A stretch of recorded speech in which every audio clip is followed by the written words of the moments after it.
Good morning. Welcome to the NEMSIS v3 implementation call. Today is January 8th, 2020, first call of the new year. If you haven't had an opportunity yet to update your name and agency in the participant list, please take a minute to do that, especially if you're just showing as a phone number. If there is no reason for you to worry about your attendance being counted in this call, then don't worry about it. But if you do want to be added to the participant list, we do encourage you to update your name and agency that you're with. Let's go ahead and move down to the agenda for today. This morning, we are going to start off with Josh Legler. He's going to talk a little bit about the release of translation documents. Josh, do you want to share your screen, or is this just verbal? That's probably a good way to go. I'd be happy to do that. I will stop sharing so you can have it. Okay, give me just a second. Okay, that should be up. Do you see it? I see it. It looks great. Okay, great. Well, good morning, everyone.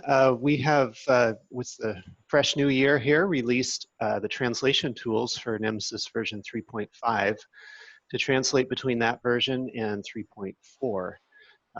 The tools are available through the technical resources menu of the NEMSIS website, and then go to the link for mapping/translation.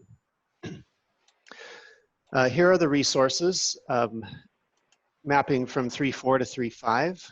And then a section for mapping or translating from 3.5 to 3.4. I will note that the page still has resources available between 3.3.4 and 3.4.0.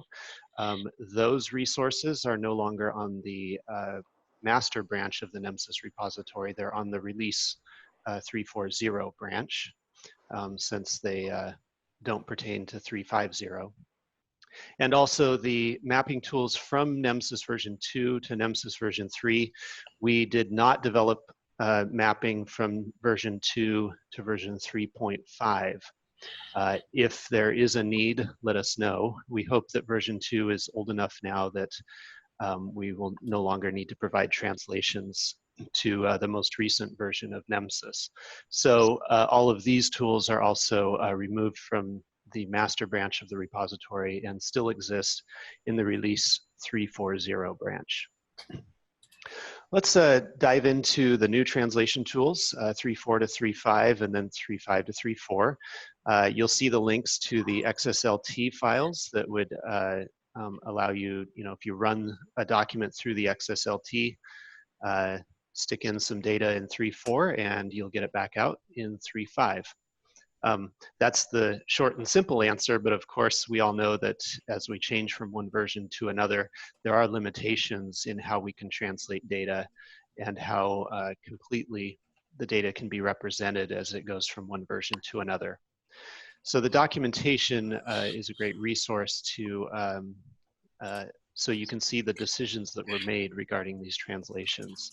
And so I will review some of the highlights from the documentation in the 3.4 to 3.5 translation and the 3.5 to 3.4.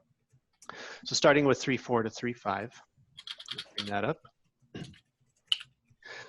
As you know, there is a change log for NEMSIS 3.5 that outlines all the differences between 3.4 and 3.5, and that change log is a great way to get a complete summary of everything that was modified. The translation documentation can be helpful in a different way, or a similar way, I guess I should say, in that it will specify how data would be different if it's translated from 3.4 to 3.5. So it sort of hones in on those differences that would actually affect data going in the one direction from 3.4 to 3.5. And then you can look at the other documentation for the other direction. So looking through the documentation for 3.4 to 3.5, the first big thing I want to point out here is the paragraph in red at the top. NEMSIS 3.5 introduces the UUID attribute. It is not possible for a translation script to fabricate UUIDs and ensure that they are persistent and would never change across time.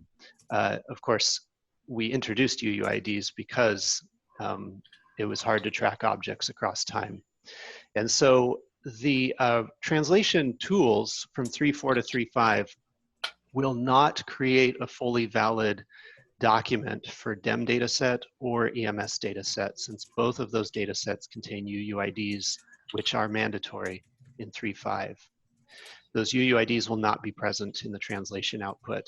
So you will get invalid output from both of those translations. The state dataset translation will provide fully valid NEMSIS 3.5 state dataset. So that's an important limitation of the translation from 3.4 to 3.5.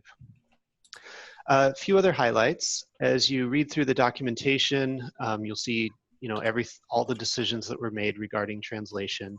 There's a long table of just basic code mappings for certain elements, so you can look through those. There are some of the trickier areas like eResponse.07, primary role of the unit. There were a bunch of codes that were retired and new codes that were added. So we use a combination of eResponse.07 and eResponse.15 in the 3.4 data to try to get an accurate value for the new codes in eResponse.07 in 3.5. Another significant area of change is that eExam.08, the chest lungs assessment, was replaced with groups, a lung group and a chest group. And so this table outlines the decisions that were made for mapping from eExam.08 to a pair of elements for lung group and then another pair of elements for chest group, indicating the left, right, bilateral, etc., and how those mappings were done. And of course, the biggie. The biggie is incident patient disposition. So mapping from 3.4 to 3.5 was the easier of the two directions to go because we went from one data element to 4. And so we see the values for eDisposition.12 here and indicated what values they map to for the 4 new elements or 5 new elements that were added with the incident disposition group. So we run through those mapping from eDisposition.12 to eDisposition.27, the unit disposition. And then here's 28, the patient evaluation and care. 29 is the crew disposition. And 30 is the transport disposition. Then there are even a few values that would cause a mapping to reason for refusal or release, eDisposition.31, which is an optional element. So that was a biggie, and this can be a good resource for you to use if you're building your own translations for incident patient disposition. Finally, in 3.4 to 3.5, 3.5 introduces a new data element called level of care provided per protocol. So we have a table of how we used various elements to map to values, come up with values for eDisposition.32. So we first look at eDisposition.12, the incident patient disposition, and certain values map over to a value there. If we find none of those values in eDisposition.12, we then look at whether any procedures were done or not. If no procedures were done in the document, in the report, then we look through these codes for eDisposition.12. If we still haven't found a match, we move on to eResponse.15 and look through these codes and figure out the level of care that was provided on the call. These are not precise mappings, of course, because the meaning of the elements are slightly different between the two versions. Okay, so that's 3.4 to 3.5, and before I bring up the documentation from 3.5 to 3.4, I want to pause and see if there are any questions or comments on these highlights that I reviewed here. Were there any values that could not be mapped? Yes, trying to think in the 3.4 to 3.5 direction. I think 3.4 to 3.5, we got pretty much everything. I think it was in 3.5 to 3.4 that we had some that had to go to a not value. And so I'll show you a couple of those.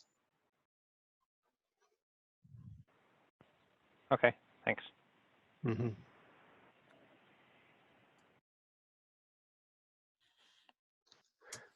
Okay, let's look at 3.5 to 3.4.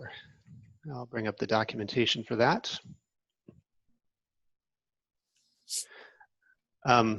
Lots of, well, not lots, but several new data elements in 3.5. Those cannot be mapped to 3.4, so they just get removed in the translation.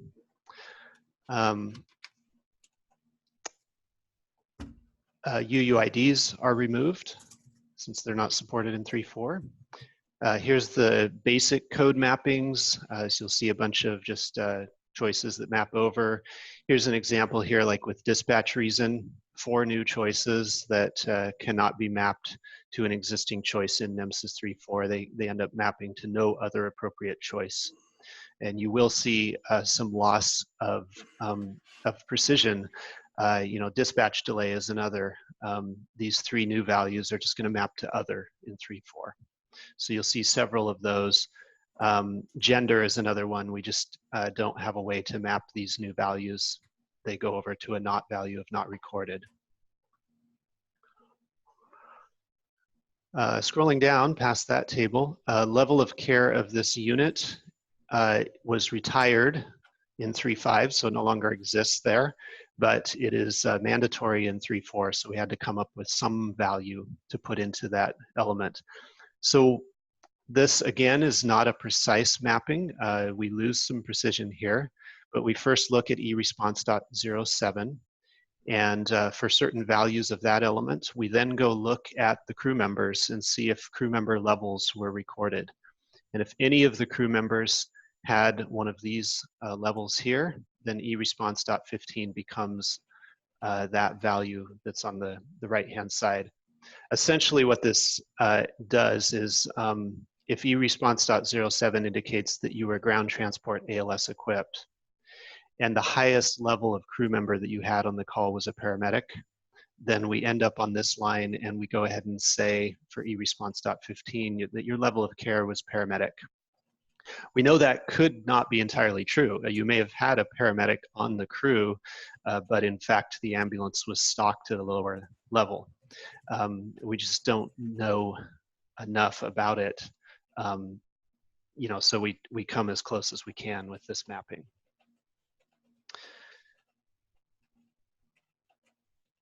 Let's go down to the chest and lung group. Those get merged back to just a single eExam.08. So you'll see how those mappings work. And the biggie, the incident disposition group. The mapping in this direction was very complex, and we've tried to simplify the documentation to the extent possible. This uses a hierarchical if, else, if kind of algorithm. So what we do is we look at eDisposition 27, the unit disposition. If patient contact was made, then we look at eDisposition 28, patient evaluation / care. If it is any of these 3 values, either there was a patient or it was not recorded or not applicable, then we look to reason for refusal of or release if it is present. It's an optional element.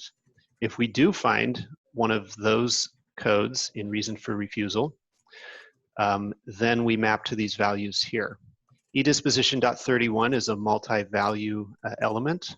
So if there were multiple values recorded for that element, but one of them was AMA, then we're going to map to patient treated and released AMA. So the first condition that is met by any instance of an element in this chart gets triggered. We get down to DNR or pulsed, and if one of those values was present, then we go even a level deeper to eDisposition.30, the transport disposition, and see how the patient was, whether they were transported or not, and finally come up with a mapping. But if we've found no match so far, we continue back down. We go back up a level and look at crew disposition. If we didn't find a match there, we go to transport disposition again and look for some values. If we didn't find anything yet, we bump back up a level to the patient disposition or patient evaluation and care and look for these next couple values and then drill down again in the tree. So that's how that works, is you keep drilling kind of down and then backing up a level or two and then drilling back down until one of these conditions is met. And we've ensured that on every possible combination, one of these conditions will be met and you will come up with a value for eDisposition.12.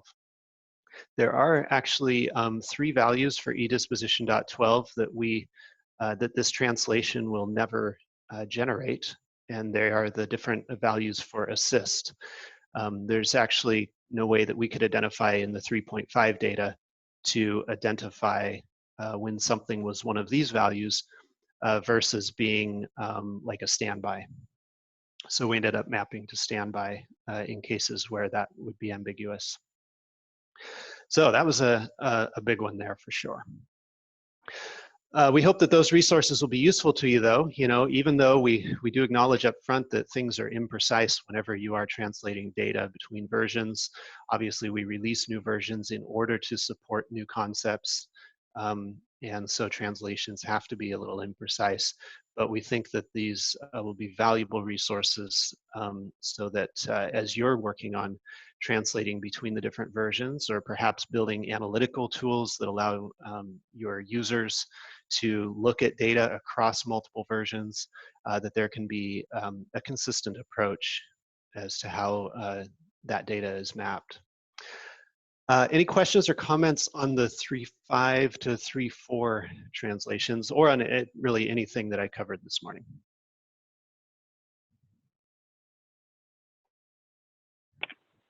Yeah, Josh, this is Clay. Maybe I'll just reiterate something that you just said. I thought that was incredibly valuable and just wanted to reiterate it. It's true that there is clearly imprecision here, and there was some subjective decisions that were made to make this mapping work.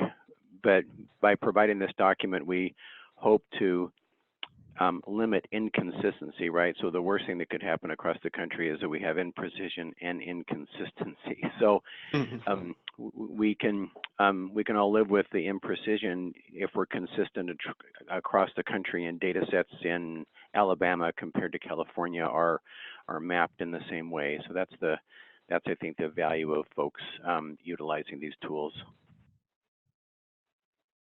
Yeah, absolutely. Okay, through the chat, someone just pointed out a typo in the document here. This header should be 3.4.0. So I guess I'll make a little a bug fix to the documentation there. Great. If there aren't any other comments or questions, I'll go ahead and turn off my sharing and send it back.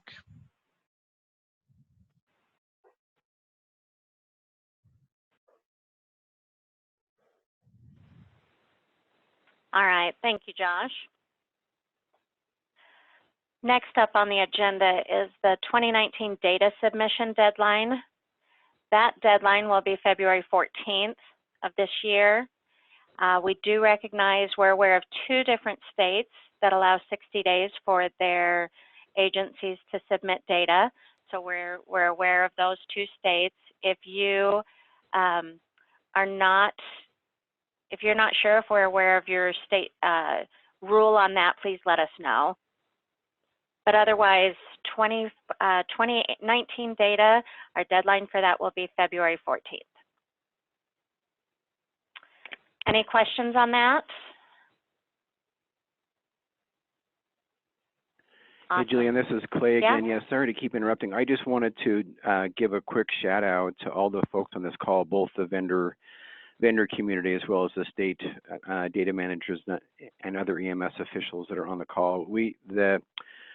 We're coming in right now, the 2019 data set, and under version 3, being able to close it so quickly and making the data available to researchers is just such a great opportunity. But we're closing at 30.6 million EMS activations.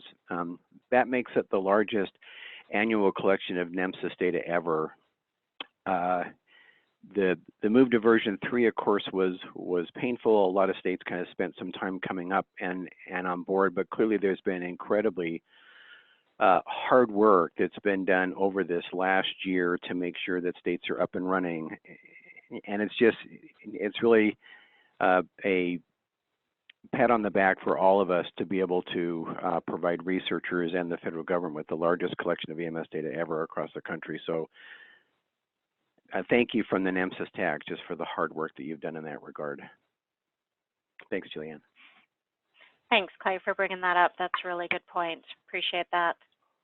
And also, just as a reminder, I didn't announce it at the beginning of this call, we do record these phone calls and put them on our website and on our YouTube site so that you can go back and review a section that you wanted more clarity on, or if you have to miss a call, they're available for you to review or to share with others who it may apply to.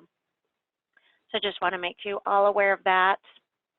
Next up on our list, we're going to turn it back over to Clay, and he's going to talk about some of the changes to the NEMSIS standard.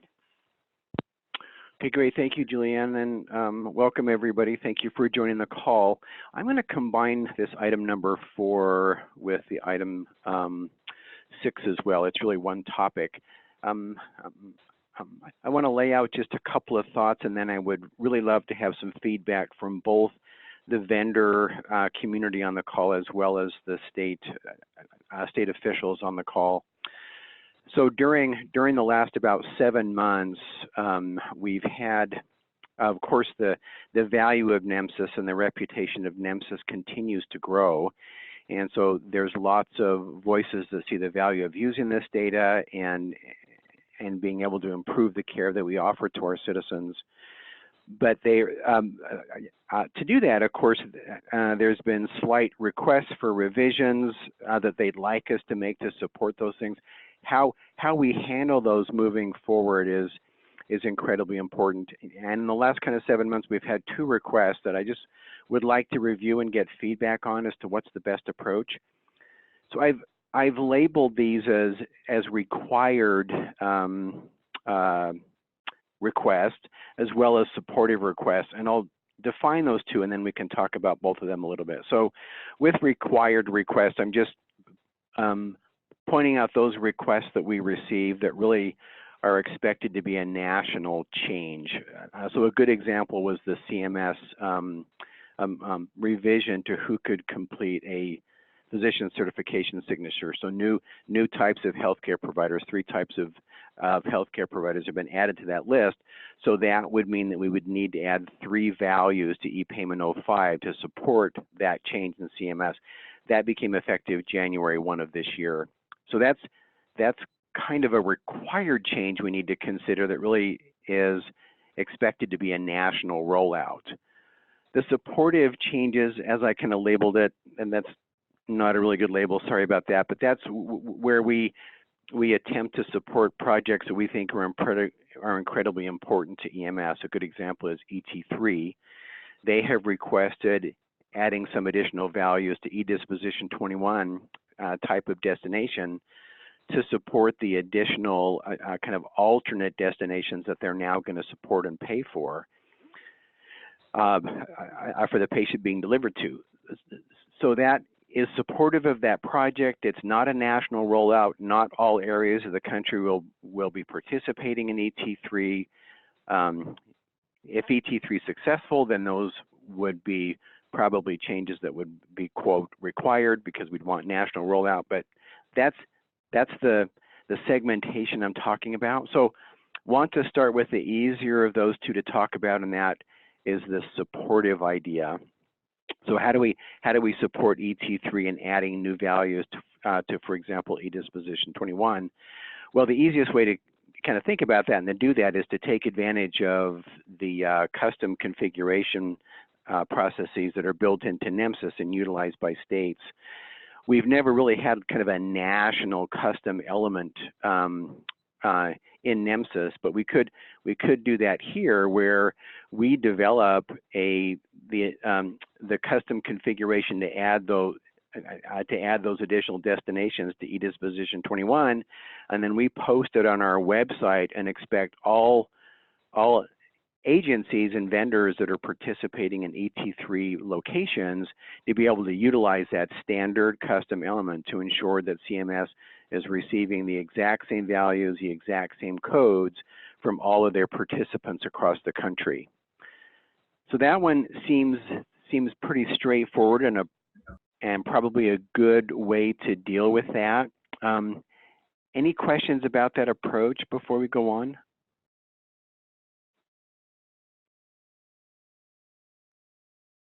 Okay, so if folks are okay with that approach, maybe a question directed towards the vendors. We will move forward with that. We're planning by March to have all those put together. CMMI is just working through the final steps of making sure the language is correct for those values. Let's talk about where for the vendors it's going to be best to place it, right? So we'd like to build this new location where national custom elements are available. So for the ET3 project, we could build, you know, a new, I'll just say folder, for example. We want to put it in the Git repository. And I guess the question for the vendors, for your use of the NEMSIS Git repository, there's kind of three places where we could potentially place them. And that would be in the current state library. So instead of just states, we'd now have this other folder that basically just indicates like the ET3 project. We could develop a whole new library where we place these types of requests. Say we get another request for a study from a CDC or others, we could build a new library to support that. Or we could place it in the current NEMSIS public library where the NEMSIS kind of artifacts that are available to the public are placed there. So we have a couple of chat items. I would love to get to those just real quickly. I'm gonna call the question just to see if there's some initial comment on that. Is there a place where vendors feel like this would be best placed and would make it easiest for you to utilize?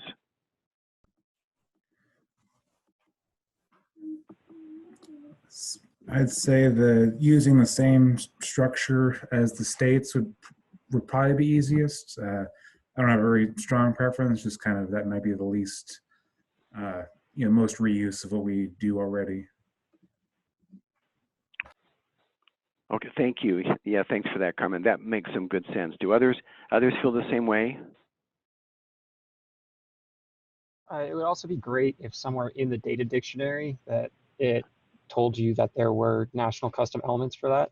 So that way somebody looking at, you know, the building those fields will know that there's something else that they need to do. Yeah, that's a really good thought. This idea of I don't know if it would be the formal data dictionary, maybe an addendum to it or something. But I understand what you're saying. It's a really good point to ensure that there's kind of other structures that are important. In the meantime, since you can't add it to the data dictionary, maybe if it was included with the weekly resources when there's an update, that would help us go look for it. Oh, yeah, okay. Yeah, the weekly resources that goes out on Friday, right. Mm-hmm. So this is Laurel. Currently, the weekly resource update includes both state items in that state resource collection and items in that NEMSIS public collection. So I think either place we put it, you're going to see it in that weekly resource update, but it's just a question of whether it's going to live in the same collection as our state resources or is the same collection as our sort of global NEMSIS public resources. I'm in favor of staying with the state resources personally. Yeah, great. I think that makes some good sense. Would these be similar to the first custom element we did where it's going to be promoted later into standard elements? Yeah, that's a really good question, and it maybe gets to Peter's question on the chat from Zoll. Are these custom value elements for element eDisposition 21? They are. It's 3 values that I know of. A good example is they want to add sobering center to the group, which is an alternate destination that now EMS will be paid to transport a patient to. There's 3 that I know of right now that they want to add. So yes, we'd be adding custom values to eDisposition 21. And then to kind of get to the larger question, would these then translate, I guess, to the NEMSIS standard? They would if, I guess, if ET3 was to be successful and this pilot works and they want to continue to pay EMS for transportation to alternate destinations, they may change the values. They may find during this project that they want to use different wording or include some additional ones. That's kind of the whole purpose, I think, of the ET3 project. So does that answer those questions?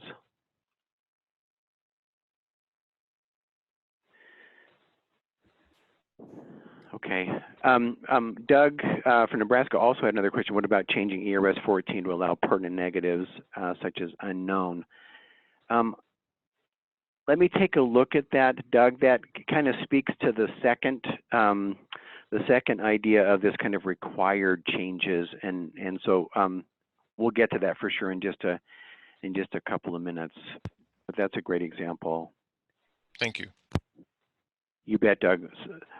So what I'm kind of hearing, it sounds like the approach of having a national custom element to support changes for ET3. There also may be changes to one other eDisposition element that they're talking about. But whatever those changes are, what I'm kind of hearing as a consensus is that we provide those resources in the state library in a way that kind of demarcates them as a project like ET3, and then also providing some supportive information, either in kind of an addendum to the data dictionary, and in addition making sure that those are released in the weekly resources so folks have a chance to look at those. That'd be the best way to support those and make sure that we're socializing all those changes in information. Does that any changes to that kind of thought process? That sounds pretty good. Since these were, billing related, I think you have a custom elements document and I guess you have some kind of data dictionary for these custom elements, and maybe some kind of, not a heavy one, but a technical document that says, make sure that you look on these custom elements for these values, because I know that some billing systems are not terribly sophisticated. I don't think they were set up to accept custom elements in the first place, so they might need that kind of hand-holding. Okay, and this may be a really good opportunity to ensure that that's understood by the billing company, simply because this whole ET3 project is being done by CMS, and so the billing companies also have to represent these new destinations. So the hope is that CMS is working closely not only with our group but also with the billing group, and we'll try to do our best to make sure that that's communicated correctly. That's a really good point.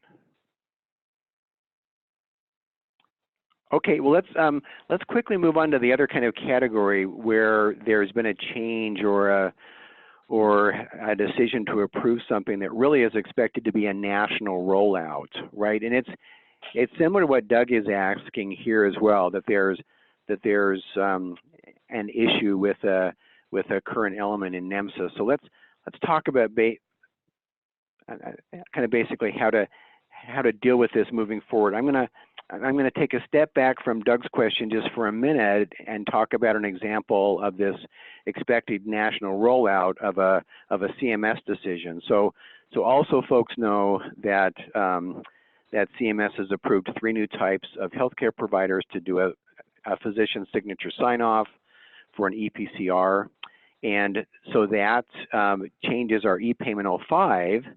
It begs us to add 3 new values to e-payment 05 to support those CMS changes. That change went into effect January 1 of this year, and we provided a quote national custom element to folks just in an attempt to try to standardize what vendors may be trying to do to meet that new requirement from CMS. Now, that was kind of this is a little bit different thing, right? Because it's expected to be a national rollout. So why is this coming out as this new category of national custom element rather than just being a new version of NEMSIS coming out? For example, a 3.4.1 to support this. So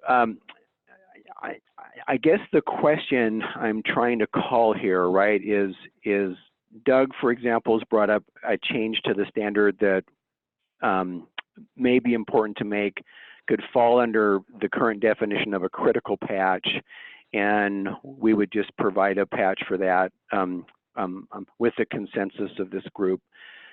Does this idea of just like CMS mandating something, then we want to make sure that we're maintaining current, it's completely out of our control. It's really not related to the technical definition of a critical patch.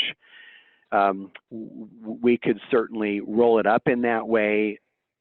The question to vendors and then to states, I think there's technical ramifications to a quote new version versus a national custom element. There are different ramifications on the technical side and then kind of on the political side or the business side as well. So to vendors, I guess I would first ask the question, for this type of a change where we need to add some items to e-payment 05, is it easier, is it technically more efficient for us to just roll out a new version of the standard, or should we promote this as another use of a national custom element until, for example, enough accrue and we move it into a new version or something like that?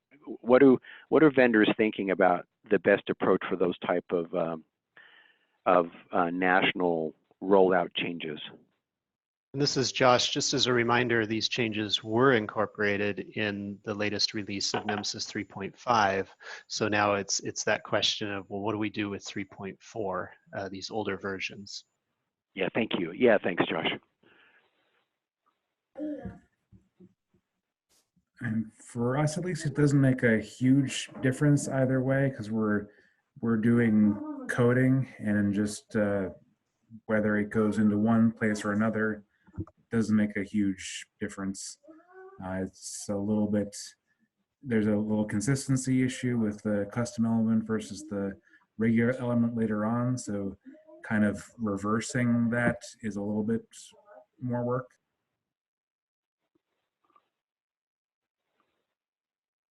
So coming from an enterprise model, the custom elements are a lot easier. Attempting to output an entirely new version of the standard every time a small change gets made means that we need to send out an entirely new build of the system that's capable of handling that. Now, we can handle custom element changes regularly with no problems, but those big 350 to 351 changes require a great deal more work for our end users. This is Laurel. Thank you. I'd like to clarify something.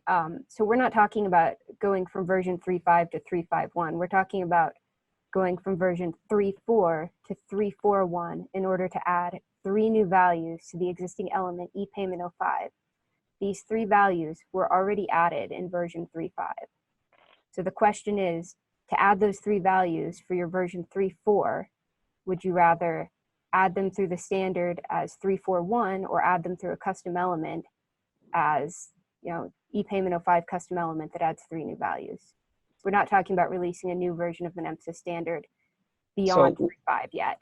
Whether it's 3.4 or 3.5, the answer remains the same. It's still easier for us to add custom elements than it is to create a new version of the extract. And who was that was just speaking? It's Peter from Zoll. Oh, Peter. Oh, thank you. Okay. Yeah, thanks, Peter. I thought I recognized your voice. Thank you. Yeah, thank you.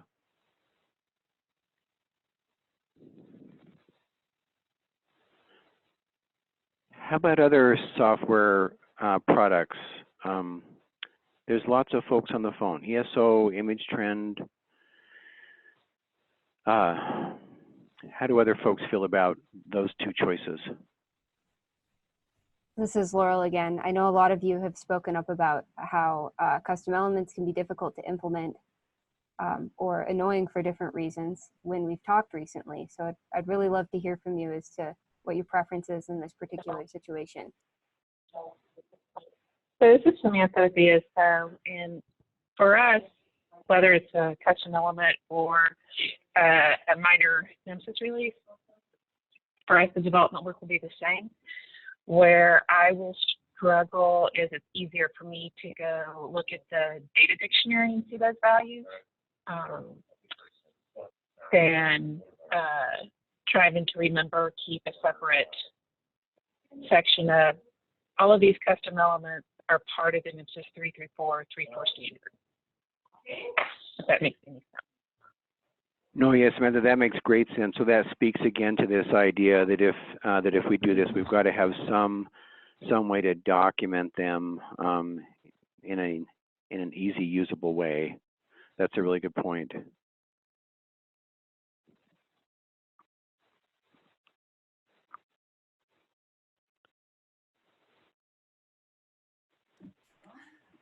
Would the custom element for 3.4 still be valid when you're submitting 3.5 data? Is it kind of contradictory to do that? Yeah, David, that's a great question. It is a little bit contradictory. You're absolutely right, because in the 3.4 we would be the map up to the national level would take those all to other location, right? So we'd add those three new choices under eDisposition 21. There's also an other destination value choice, but like a sobering center would roll up at the national level to other. You're right. That still meets the purposes of ET3 because they're going to be collecting their data directly from agencies. So at the state level or national level, the standard would remain intact, but it is I see what you're saying. Or if we look at ePayment.05, the PCS signature types, in a 3.4 document, that element would be not present. And then down in the custom element results, you would have the code for that element. In 3.5, it would be in the element itself. And so if you were translating between the two versions, you know, the NEMSIS translations that we just reviewed this morning do not incorporate a translation in that sort of scenario, you know, going from a 3.4 custom value to a 3.5 standard value or vice versa. Now, that is a decision we could make. We could say that for any custom elements that are added to 3.4, in order to support something that 3.5 already supports, that we actually add translations for those to the national translation resources. That's a possibility.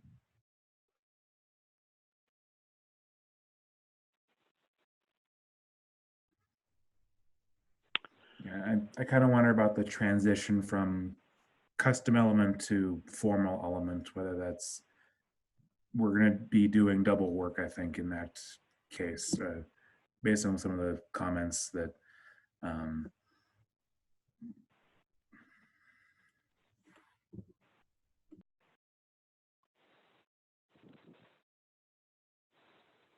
Yeah, thank you, David. Other comments from the vendor side. I also want to hear from states because, as I mentioned, I think the business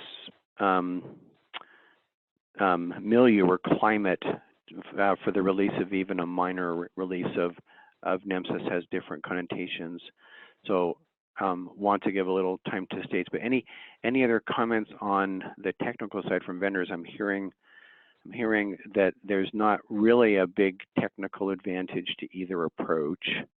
Is kind of what I'm falling on.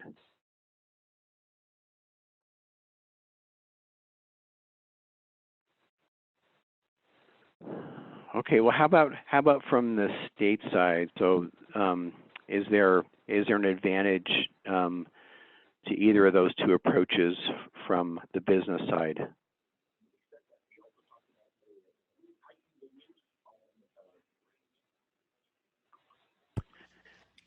Well, this is Doug. I'll stick my 2 feet in here, but we really don't have a dog in the fight as far as the state goes, because we're going to have to follow whatever the vendor builds. So I don't know which is harder for our vendor to do or easier either way. But certainly we have a lot of agencies who are participating, and then it's ET3, ETS3, whatever it is. So something needs to happen, you know, whether it's customized or built back into a current element or a brand new element. Well, the custom would be the brand new one, excuse me. Yeah, Doug. Yeah, thank you for speaking up. Let me ask you just a direct question, right? So, from a business case in the past, versions of NEMSIS, even minor releases, have been important. I'll just use that word.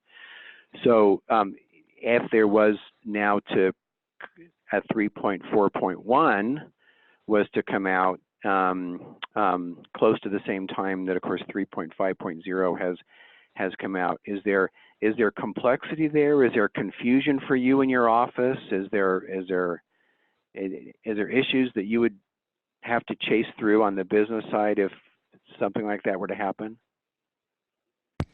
Yes, certainly just a simply change to the input run form would make a difference in letting people know about it and those involved with the project and, you know, those sorts of things. So that's just top of my head type of thought. Mm-hmm. So other states, Melissa, how about for Washington or originally in Massachusetts? Either of you kind of have an opinion on this? No, I don't, from Washington. Okay. Yeah, I don't. I haven't had enough time to think about it yet. Okay. Yeah, thanks both of you. I appreciate. Hey Clay, this is Juan. Yeah, Juan. Yes, please. Would there be any, if they go in the custom element route, would there be any way, would NEMSIS check that custom element to make sure that it's implemented correctly? No, we wouldn't see the custom element at the national level. If it's a national custom element, wouldn't you see it? No, it's not a national element. By national custom element, we mean that it was designed for nationwide use by the NEMSIS TAC or a work group that was sort of arranged by us. Not that it's an element that rises up to the national data set. All custom elements are stripped out before data is sent to the national registry. So we would not see it in your data, and we would not be able to check it. We would assume that it was being implemented correctly based on vendors' compliance testing on their ability to create custom elements. In that case, I would prefer to add it to the standard. That would be my opinion. Yeah, that's kind of like who owns it then. As if you.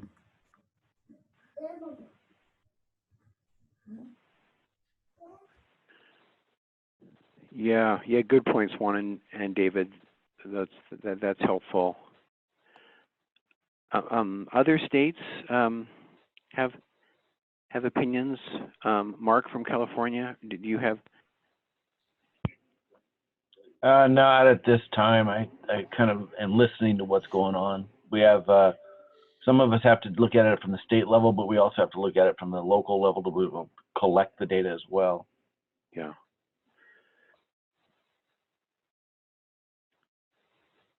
This is Josh. I guess one way I would rephrase the question is if the NEMSIS TAC were to show up at an ASEMSO meeting in June and say, hey, guess what? We're going to come out with NEMSIS 341. Would that be something where people would say, oh yeah, okay, you're adding 3 values to this one element to keep up with CMS requirements? Or would there be upheaval among EMS offices saying, what, another version already? We can't keep up. Just kind of looking at the political perspective, I don't know if any state managers have comments on that. This is Felicia from Utah. I think you probably have some upheaval from the state directors, maybe especially. But I think maybe going a custom way might be better. I'm just not sure if a lot of their objections are, besides being in general not wanting change, that it's going to change for the field users. It's going to change for the field users either way, right? So it's the 6 of one, half dozen of another kind of argument, and all change generates definitely some sort of headaches.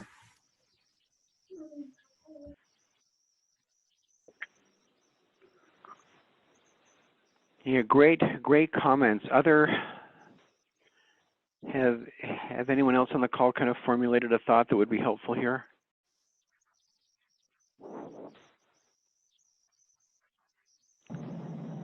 This is Tony in Alaska. I kind of agree with Doug's initial statement that we're going to follow what the vendors do, but I can see the change rollout. I would basically like to, instead of a new version, just go along with the custom elements. Thanks, Tony.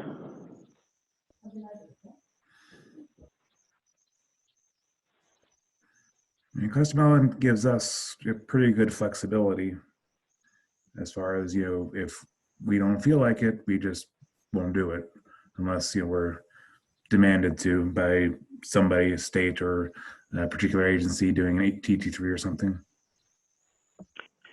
Yeah, and of course that's the rub that Juan I think was talking about, right? This is a CMS mandated change, right? So that the vendors, or excuse me, the industry of course wants these additional types of healthcare providers to be able to sign off, and so they want to be able to report that, right? So again, Juan's point is well made. That again, the control of that is kind of left up to vendors and ensuring that it's done correctly. And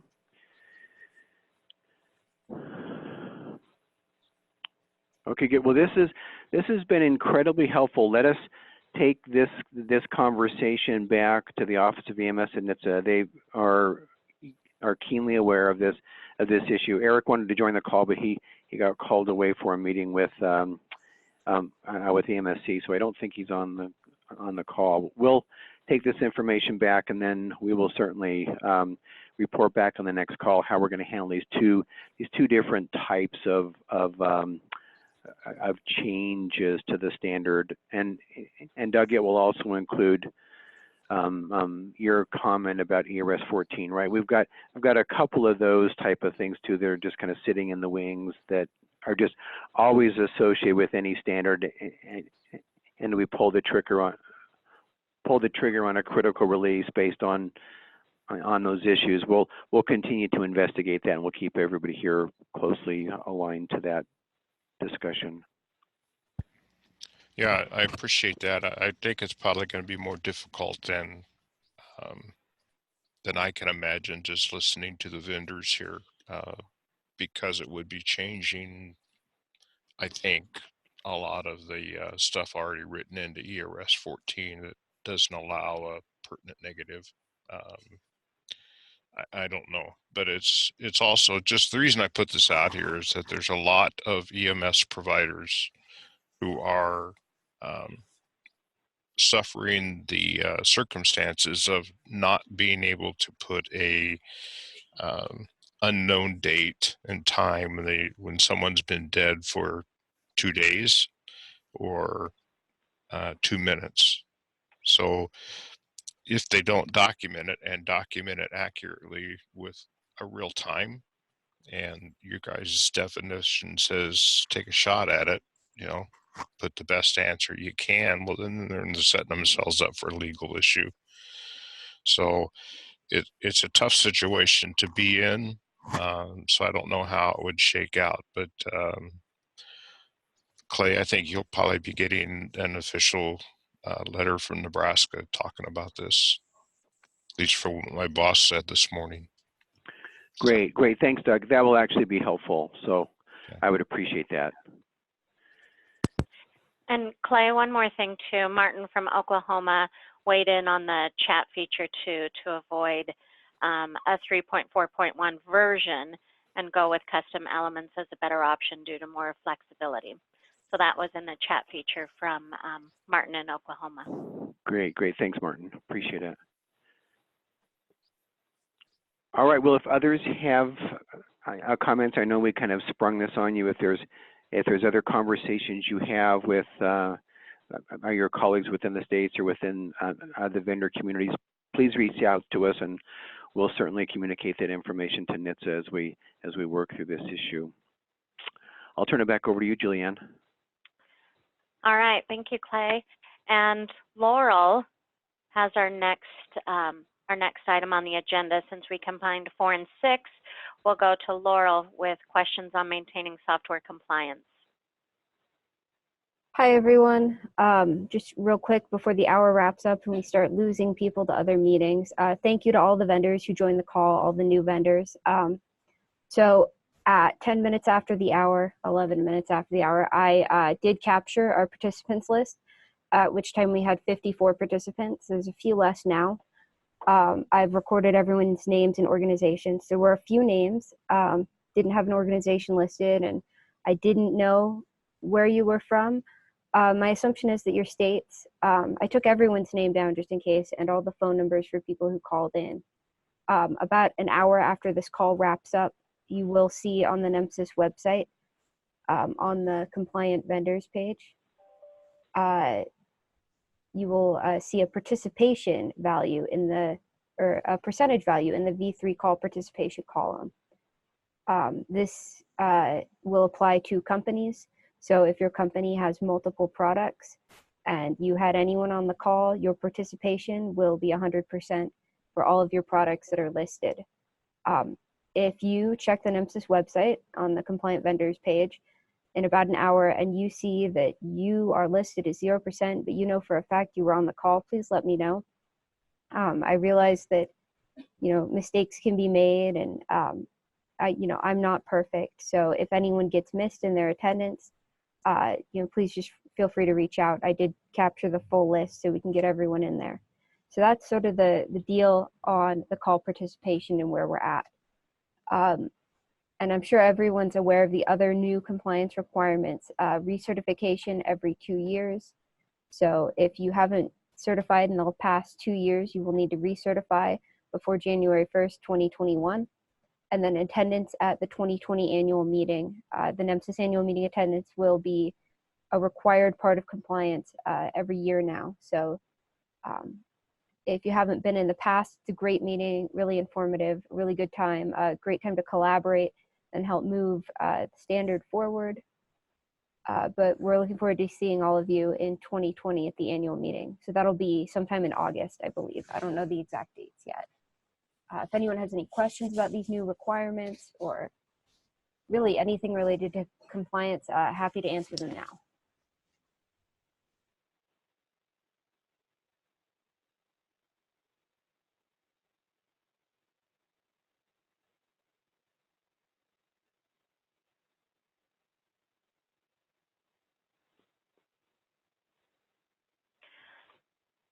All right, thank you, Laurel. Clay, was there anything that Eric wanted addressed? I know he had other meetings today and wasn't able to jump on the call this morning. Yeah, no, he felt bad about not joining. I had a chance to talk to him this morning, but I think he's got some items, but we'll just, I think he'll hold them to the next call. Okay, great. So we'll move into open forum. If there are any questions or concerns that you'd like to bring up, this is a great time to do it. Hi, this is Ridgely. I missed the first couple minutes. Is the mapping, where is that on the website? I can respond to that. If you go to the NEMSIS homepage and go up to technical resources, I think it's the second link on the right-hand side of that menu that'll have mapping / translation. Yeah, and it's the first 2 sections on that page now. Thanks.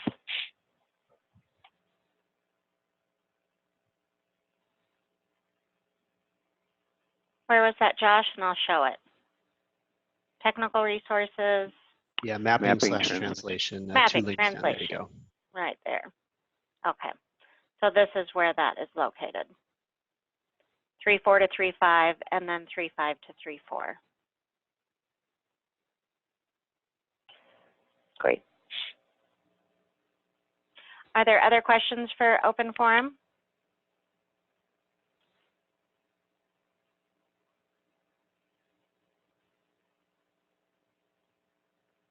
Excellent. Well, we are always available, either through email, phone call. You're welcome to reach out with any questions or concerns that you have. Our next meeting will be January 22nd, same time, same place. We appreciate you taking time out of your day today to have this conversation with us, and please feel free to reach out with any questions or concerns. Thank you, and have a great day, everyone. Thanks.